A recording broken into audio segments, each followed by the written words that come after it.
In this video, I'm going to be sharing how I like to set up the Nikon Z52 for bird photography. You'll see my settings and I'll also share some of the techniques I use to nail the shot.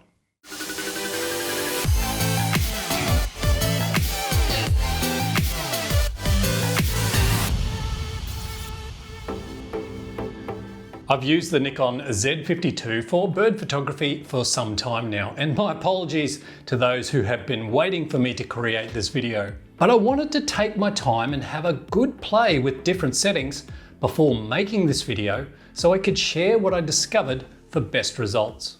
I think you're going to find my settings aren't really that complex, and the reason for that is because the Nikon Z52 does a really good job for bird photography without requiring too much effort. Anyway guys, we've got a bit to get through in this video, so let's rip into it.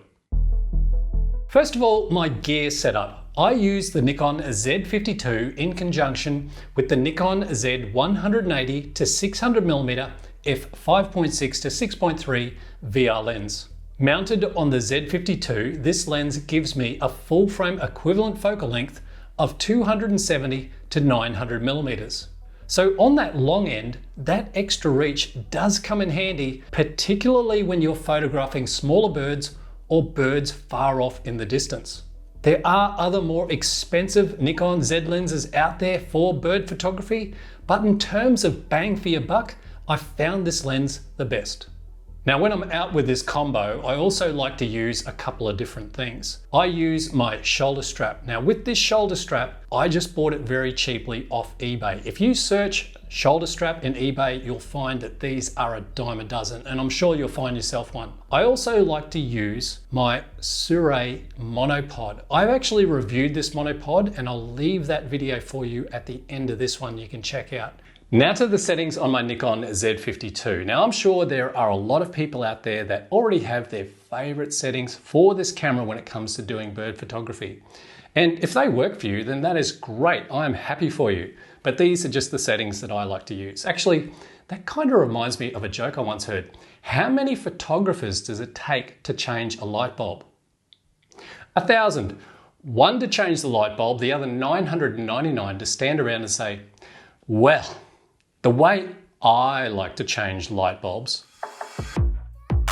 You're going to hear me say these words a lot in this video, and that is eye glued to the viewfinder and finger on the trigger. You see, when photographing things like birds and wildlife, it's imperative to always have your eye concentrating on the subject through the viewfinder or through the back LCD screen, and your finger always resting on the shutter button ready to fire away. This, first and foremost, can be the difference in capturing the shot or missing it. I've set my Z52 up and away so I never have to take my eye away from the viewfinder or my finger off of the shutter button when doing bird photography. To begin with, I like to shoot in M mode, which stands for manual. It gives me greater control over things like my shutter speed and f-stop that I can adjust on the fly with my front or rear dials. I leave my ISO set to auto, but on some rare occasions I do set my ISO manually in certain circumstances. Now the Z52 is great in that it has a dedicated bird autofocus detection mode. I like to select that for not only photos, but also video. I actually use that when I'm filming B-roll for you guys here on YouTube. On the back of the Z52, you've got a little tiny I button. Now when you push that, it brings up a little box on the rear LCD screen as well as inside the viewfinder when you're looking through it. Let me show you the way I like to set that up for bird photography. To change this eye menu, you need to go to Menu. Click on that and it'll come up with Controls. Click on Controls and then you'll see Custom Eye Menu. Click on that. In each one of those boxes, you can assign things from the camera menu. So at the far right at the bottom, I've got my focus mode. With the focus mode, I leave it on AFC, which is autofocus continuous. Above that, I've got my subject detection selected. So that's where I can select the different type of subjects that I want to focus on. In this case, it's birds. Right next to that, I've got my pre-capture release settings. Now with that pre-capture release, I leave mine set to 1 second, which is the max setting.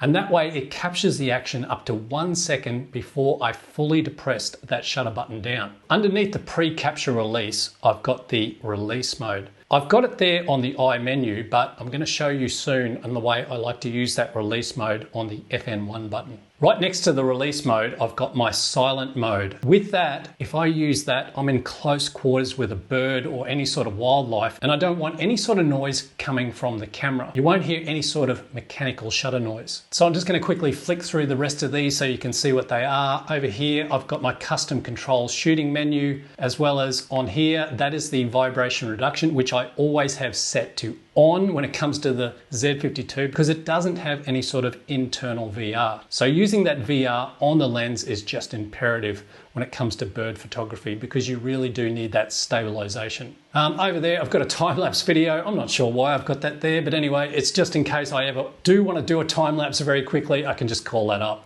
I don't really use that set picture control up the top there because I do all my post-processing with Lightroom and Photoshop. But there are those that want to use type of in-camera effects. So if you want to use those type of effects in camera, then yes, use that up there. Over here, I've got my white balance. I normally use that on auto. And then with the quality size, I'm shooting in RAW with JPEG. On the front of the Nikon Z52, right next to the lens here, you've got an FN1 and FN2 button. On the FN1 button, I've assigned the release mode I need to choose for certain situations. To do this, you need to go to Menu, then to the pencil icon, Custom Control Shooting, select the FN1 button, and then scroll down and select Release Mode.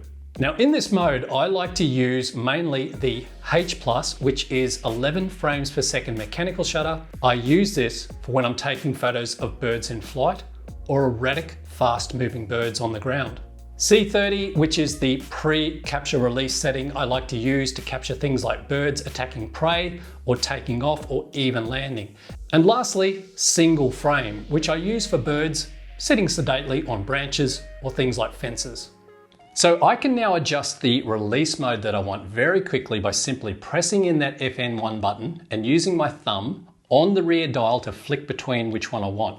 Now the main thing is, I've still got my eye glued to the viewfinder and my finger on the shutter button. On my FN2 button, I've assigned exposure compensation. To do this, go through the same steps for the FN1 button. Only this time, select the FN2 button and then scroll down and select exposure compensation. Even though there is a dedicated exposure compensation button on the top of the Z52, I still assign it to my FN2 button instead. So why is that? Because again, eye glued to the viewfinder, finger on the trigger. To adjust the exposure compensation on top of the Z52, I would have to take my finger off the shutter button to do so. If I did this, it could be that split second I've missed a shot because my finger was off the shutter button. I use exposure compensation when birds are strongly backlit. Here's an example where I've lifted up my exposure compensation to +7. The bird's face, being black, can now be seen much better. Now, even though this isn't a bird shot, it's actually a biplane that flew past me one morning at the beach. The plane was strongly backlit by the morning sun. I quickly adjusted my exposure compensation to +1, and you can see the plane much better now and is more correctly exposed. Now, granted, in post-processing, you can adjust things like lighting and shadows in programs like Lightroom and Photoshop.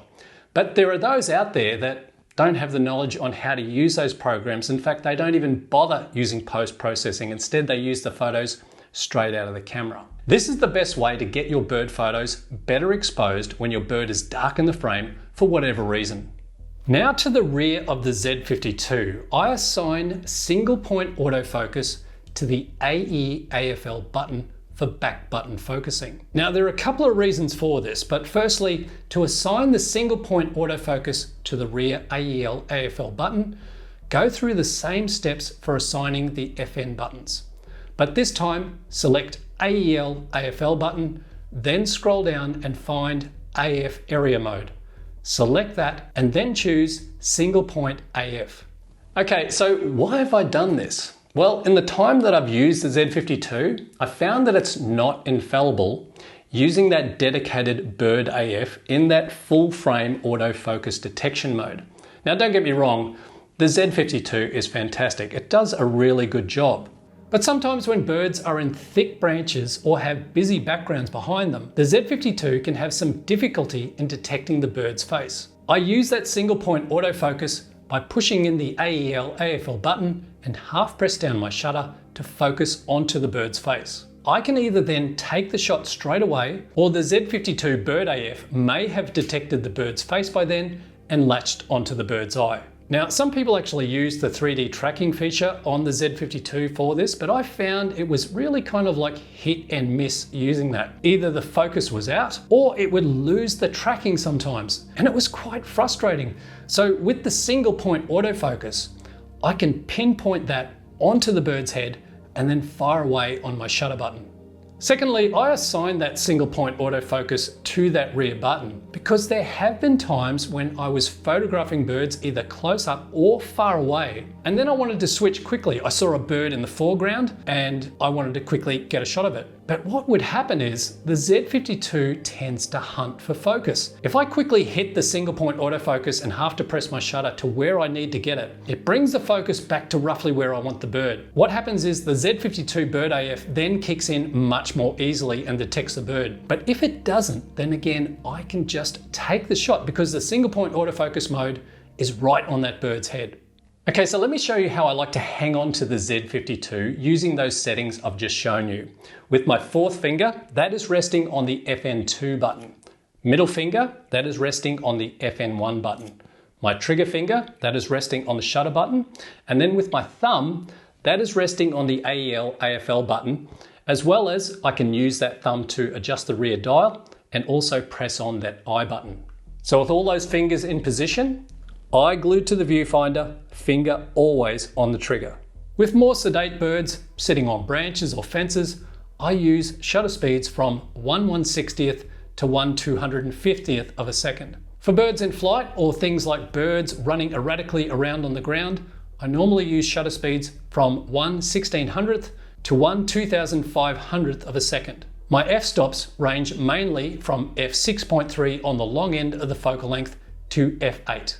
Now, next week I'm going to be heading out into the field and I'm going to be using this setup and these settings in practice doing bird photography. And when I finish that video, I'm going to leave that for you right here. So it depends on when you're watching this video, but it'll eventually be right there for you to watch. Anyway guys, thank you so much for watching. I hope this video has helped you out when it comes to setting up the Z52 for bird photography. Never stop creating. I'll see you next time.